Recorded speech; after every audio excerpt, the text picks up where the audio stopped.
I want to know how you were supposed to cast,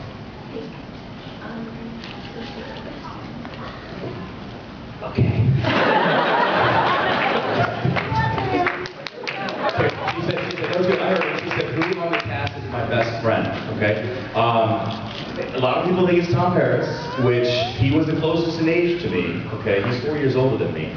And every day after we finished working on the set, I turned to Robbie McNeil and I said, hey, bud, let's go get a beer. What do you think? And every day he said, oh, man, I can't, you know. I mean, when I get home, the kids, he had a wife, he had 3 young kids. So he said no to me for 3 years straight. And then I gave up. And then at the end of the 3rd season, he goes, hey, let's go grab a beer. I'm like, what? Is this hidden camera? What's going on? Candid camera going on? And so I said, what happened? He's like, Carol, the kids are in Palm Springs. I only hung out with Robbie once, like off the set, in 7 years. It was horrible. But so the person I hung out with all the time was Chakotay, because Chakotay's trailer was next door to mine. He wasn't married, you know, we were 2 single guys, and I would call him, I would use Spanish, I call him Tio. I go, Tio Roberto. So I called him Uncle Robert all the time, because he was like, you know, like my cool uncle. So we hung out, we joked and laughed a lot, so that was my best buddy on the show for sure. Yeah, thank you.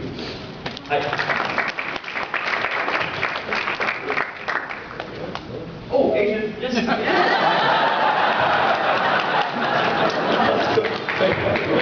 Wait. I have a picture of an Asian pirate.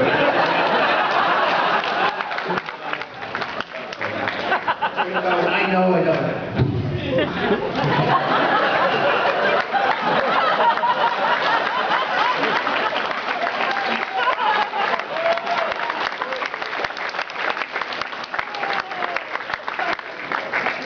Awesome. Okay.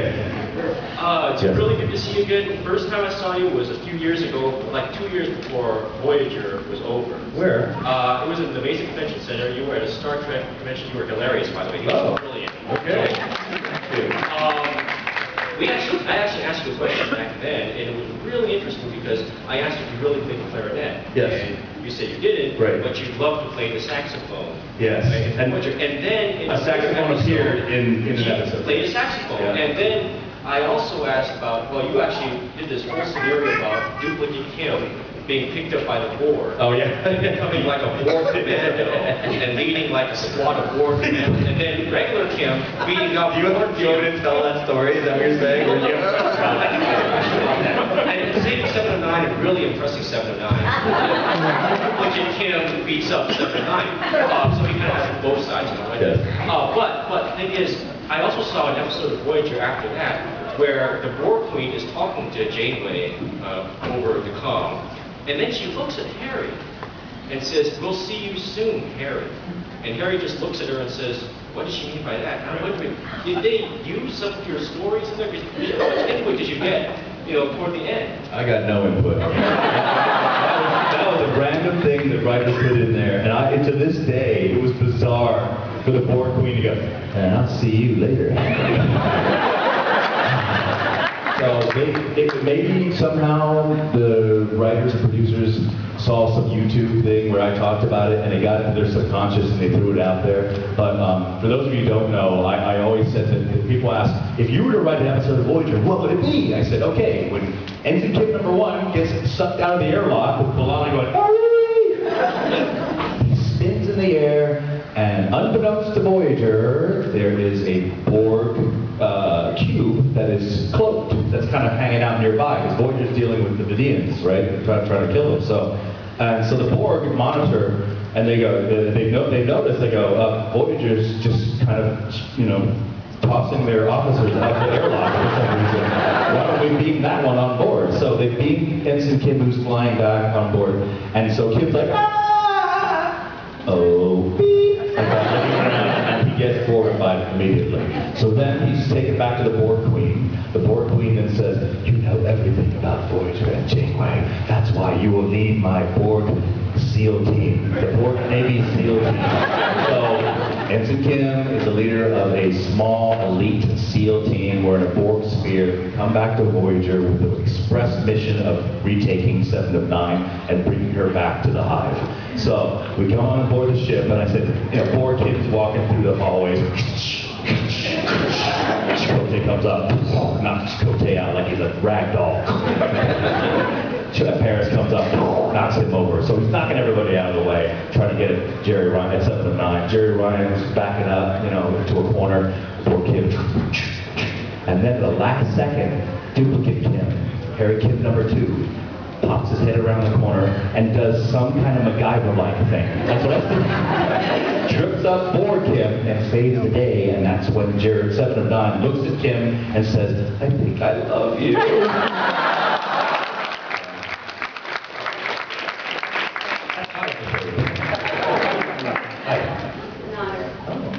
I was 14 when Voyager premiered. All right. It literally changed my life. Aw. That was the same time the internet really started getting going. Yes. And the first thing I did after watching Caretaker was make an email address with the Voyager theme and started a Voyager website on GeoCities. And through that, I met a like-minded group of girls from all over the country who also like Star Trek, which I grew up in North Dakota, and I was like the only Star Trek fan in my town. So it was just amazing to find other people like me out there. Yes. So you're saying I'm indirectly responsible for your entire social network? Yes.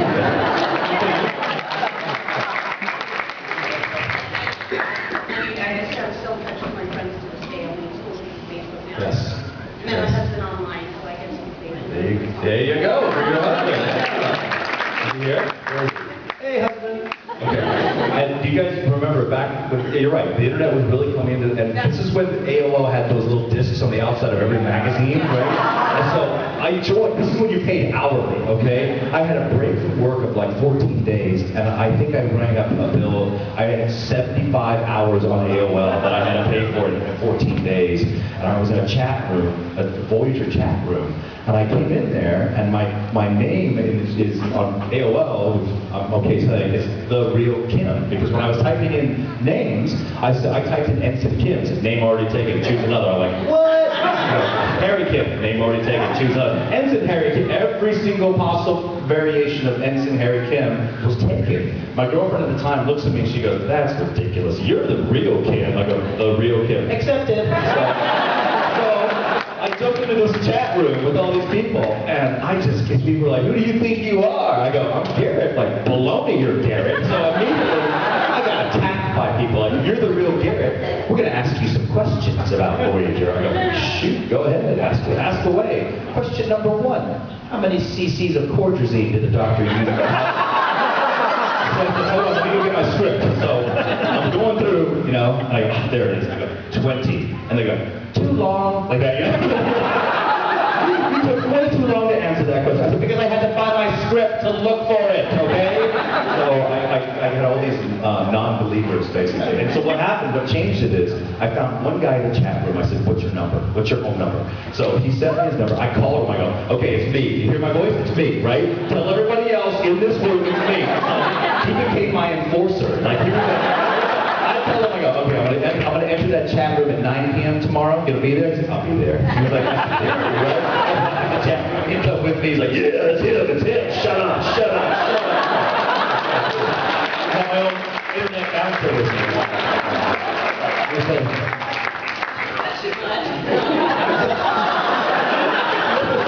Honestly, you see now, I don't need any questions. I just want to energize the bunny. Let's just keep on going. Okay? I think Voyager was really the first Star Trek series that had the internet from the get-go as a big part of it. Correct. You know, I didn't think about that. promotion, I guess. Yes. And because I found a ton of Voyager sites already after Caretaker, you know, just logging on, doing it. It wasn't Google then, it was Yes. Yahoo, I think. Yes. Search for Voyager, there's already a ton of things Oh, that yeah. popped up, like, you know, days after the premiere. Oh, yeah, definitely. And so I'm just wondering how you think that, was that a big benefit for the show? Do you think it was a drawback in some ways? I don't know if it's either a positive or negative benefit. I think it was neutral, really. I mean, but for what it was, people who were already Trek fans were going to watch it regardless if there was a blog about it or not. You know, if not necessarily. If anything, it created social networks, which you met your husband out of that. You know what I'm saying? So in that regard, it's a good thing, I would say. But in terms of publicity for the show, maybe not. Because for all the good comments that were that I've read about Voyager and about Kim, there were other people that were saying like, you know what? Garret Wang has Garret Wang doesn't have the talent to even be a fry cook at McDonald's. Okay, so I've been reading stuff like that, to balance out like, you're so cool, so take the good with the bad, But I think it's a good thing overall in terms of just the friendships that you've made out of it, right? And got married. That's great, You're better than, I envy you for that. So, thank you.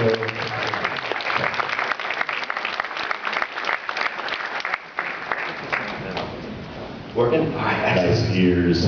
I don't really have much other occasion to wear them except today. And this is a perfect place, right? I've been reading a lot about 3D printing lately, and it reminds me of a replicator, even though it's plastic. Yes. What would be something you 3D print? Just curious, the first thing you would 3D print, what would you print? Wow. It's a personal question. I'm sorry. Wow, what would I 3D print? That's a good question. Well, if I was at a convention, it'd be a phaser, probably. Right? Yeah, phaser. But I don't know. What would you print if you had that opportunity? Can't turn the question around. I am turning it around. I'm a big baseball fan, so probably a bat. Okay, there you go.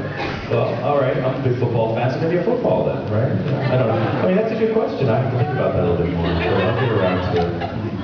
Or maybe here's the deal. I don't have. What? 7 of 9? The question was, who's your team? Oh, you're saying, the 3D print. Yes. I would 3D print 7 of 9. Exactly. Are you kidding? Okay, everyone saw that episode, right? Kim is trying to hit on 7, right? So he calls her down to the mess hall under the guise of doing work, right? She shows up, the lights are dim, and then she calls him on it. And as an actor, I'm reading the script, and 7 of 9 says, Harry, do you wish to copulate? And then as an actor, I'm like, yeah! 7 of 9, copulation. So, and then Harry's next line is, Harry stammers, ... no. I thought, what? What? Okay, next page, Harry probably says, just kidding. He says no. He doesn't say just kidding. I was so upset. I said, I can't believe the writer did this to me. So we show up on set, we're filming that scene. And after she says, do you wish to copulate? I'm like, no! Like a scared, 4th grader. And then the director says, cut! And then Jerry Ryan looks at me and she goes, you lost out.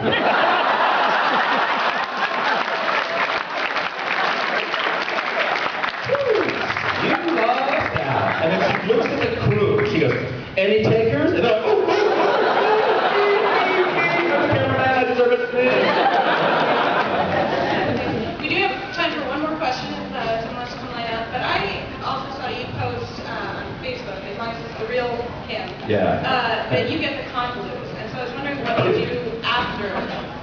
I just go to another con as soon as possible. So, but it is something that happens, when you go to cons and you know this, if you're a fan, at the end of the con, you get bummed out. It's sort of like, oh my gosh, it's over. 365 more days.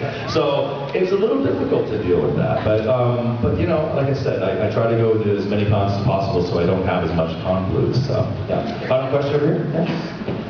You are the last question, sir. Welcome. That's Martha Patrick Stewart. I don't want to put you down. I know you haven't been promoted. You also never really had a good relationship on the set. Exactly. How did you feel about that? I was not happy at all about that. It started with the no is 7 of 9. I dated the dead girl, the holodeck girl, the lady sisters, the lady twins, and you know how they say, the phrase "life imitates art." Okay? I swear to God, I'm 44 years old now. I've never been married, and it's almost like Voyager became my real life. It's like one drawing girlfriend after after another, after another, after another, and it's just, what the heck happened here, you know? So it was a bummer that Kim never had, you know, the true, because in the very beginning, there was a little something between Milana and Kim, right? Because she was calling him Starfleet as a little nickname, and it looked like something might happen there. Then they paired her off with Paris. 7 and 9. There's a little something going on there, then they make him say no to the copulation. You know? And she was like, it's here, you want it? It's here. I'm like, no, don't give that to me. Maybe Tuesday, but not today. I don't know. I mean, over and over again, it kind of gets into your subconscious maybe, but it was tough. And then what did they do with 7? They turn her towards the doctor has a thing for her, right? And to me, that's preposterous, because what is the doctor? He's Microsoft Windows, right? How are you going to have a relationship with 7 and 9, right? So then, as a joke, I told the producers, I said, listen, why don't we have, I know you've got this thing where you're trying to have the doctor with 7, but why don't you have a scene, make it kidding, where the doctor comes up and says, hello, 7, I have some roses for you. And he pulls out these roses, and then Kim pops his head around the corner and says, computer, turn off EMH. Look down, I catch the rose, and I go, hello, 7. I thought that'd be funny. They're like, no. But it is sad that happened. But maybe in Star Trek Renegades, Kim might have a true love. Who knows?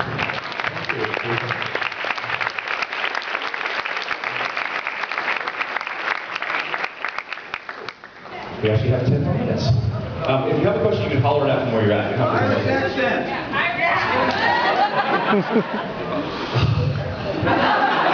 Well, there's 2 types, right? There's Northern Ireland, and then there's more Lucky Charms Irish, right? Scotty is Scottish, though, right? So he's not Irish. Yeah, okay. There was a guy, I always take my accents from real life characters, you know? But if I was to do an accent from Northern Ireland, everything goes up in a question like that. And they're always talking like that, you know. So that's my Northern Irish. My Lucky Charms is more, you know, more of a leprechaun-y kind of Irish. So I wasn't going to do a Lucky Charms accent when I was in Voyager. That would have been kind of weird and stupid. And so I didn't go with that. But my favorite thing is whenever we're reading lines on set for rehearsal, beginning of the day on the bridge, I'd sit there, my line would be like, Captain, decks 5 through 8 are compacted, you know, and I would work my accents out there. So I'd sit there, Captain, decks 5 through 8 are utterly compacted right now. What to tell you? One of my favorite accents to do is East Indian, and I want to tell you that I should have played Khan speaking like this. I am Khan. What are you going to do about it? I'm super engineered, I'm going to throw curry in your face. I love you, you're the audience, sorry. Riverdance! I'll Riverdance in private for you later. Yes, young lady. Who's my favorite football team? Oh, they asked that earlier. Okay. Cardinals? I don't have a favorite football team because of one reason. Because I like to watch football the entirety of the season because, like most Americans, we all like to wager a little bit on the games, right? But I only make one wager. I make one wager on Super Bowl, and it's a very large wager. But I research the entire year, and I find that if you have a favorite team, that affects your wager. Okay? You can't sit there, but I have favorite players on every team. You can throw, you can say like, oh, who do you like on the Steelers? I'll say, oh, this person, that. And by the way, that Super Bowl, let me tell you something, guys. When Arizona played Pittsburgh, that final touchdown, that receiver, his feet were not touching the ground. Oh my God! Oh, I had a big money line bet on that one. But I still came out ahead because I had a big enough bet with the points. But that was absolute robbery for Arizona. I mean, that should. Do you agree with me on that one? I saw one toe, maybe one toe on his left, but the other one never touched the ground. You got to have 2 feet inbounds in the end zone. It's not college, you know what I'm saying? So, man, the Cardinals should have been world champs that oh, gosh. Damn straight. Hi. Hello. So this has certainly been an entertaining hour. Yeah. Have you had fun with this hour?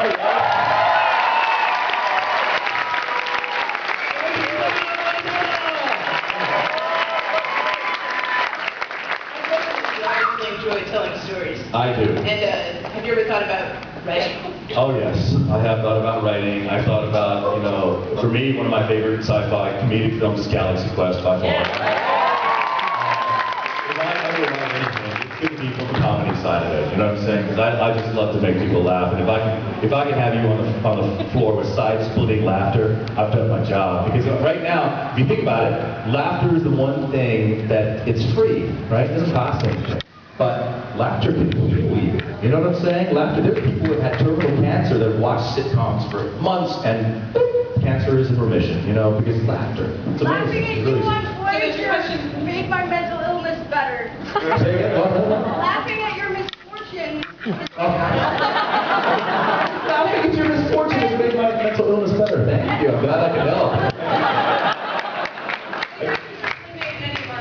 Oh, well, thank you. I appreciate that. Okay, cool. We have 5 minutes. Anybody else have anything else to say? If you have the option of going on one of the British sci-fi shows, you know, like Doctor Who, Red Dwarf, or something like that, which one would you want to do, and would you have anything that you would want to do? You're talking about if I was going on a Doctor Who or British type of show, what would it be? What would I like to do? I've often actually joked about this. I said, the next reincarnation of the Doctor, I should pop out, and they're going to figure it out, right?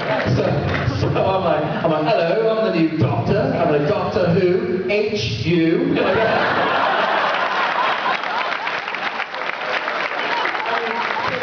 don't need a sonic screwdriver because I got my sonic chopstick. I don't need a TARDIS. I got just a huge Chinese takeout box to come out of. Would you watch that web series? I made a Doctor Who.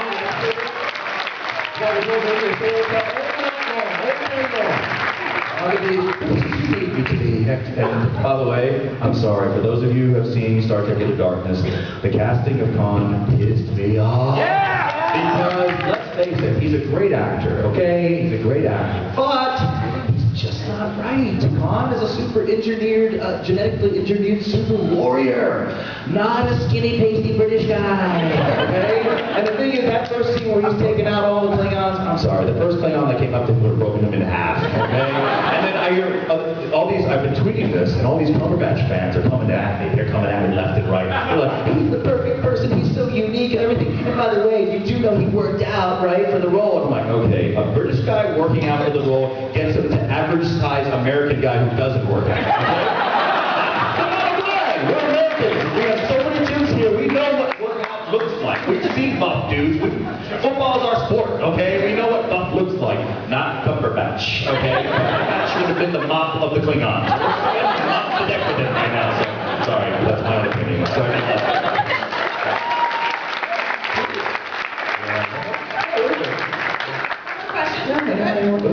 Galaxy Quest remake.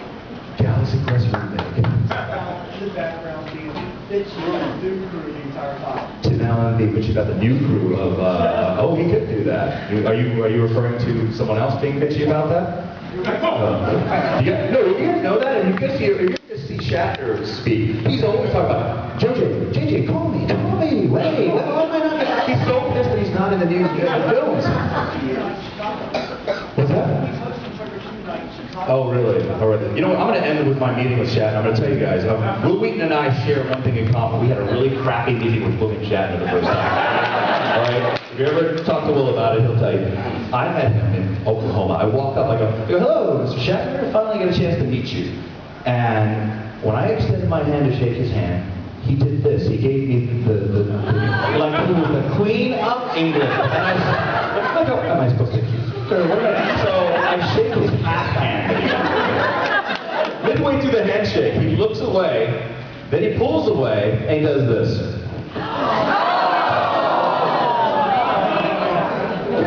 Now, I'm a sci-fi fan from very young. You know, I watched this show as a kid. How disappointing that was. You know what I'm saying? Because my first thought was like, I'm going to knee you in your fat belly.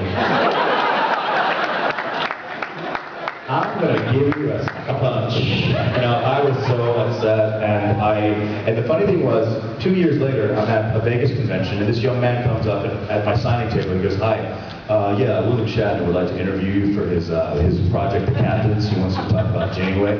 And I said, "Oh, he would like to interview me, huh?" And the guy goes, "Yeah, is there a problem?" I told him the story of the meeting. He goes, "Oh, I guess that means you're not going to come to do the interview." I go, "Oh, no, I'm coming." Let's get about this. Walk into the room, the lights are all down, and the camera crew's there, Shatner's there. Shatner looks up and he gets me and says, "Oh, hi, thank you for doing this, thank you. And I said, "Oh, no, I've met you before." And then he goes, "Huh?" I told him the whole story. I pulled the hand away, wiped it off. I said, "And you wiped it off like I had cooties." And he looks at me, he's like, why would I do that? I mean, I must have been ill, I must have been sick, I must have been depressed. Why? That was my weird Shatner version. Hey guys. You can meet him at his booth downstairs, both today and tomorrow, so go check out that. Yes, I will be signing at my S39. I also have a t-shirt company, which is a sci-fi-based, cool, funny t-shirts. Some of you may have already seen it. Booth 442. This is one of my shirts, By the Power of the Lancer. Which is an inside story of itself, which I will tell you another time. But we have a lot of other cool shirts over there. It's called Cosmic City. But I'll be signing pretty much all day today and tomorrow. And thank you so much for taking your time to come up here. Very happy to be here.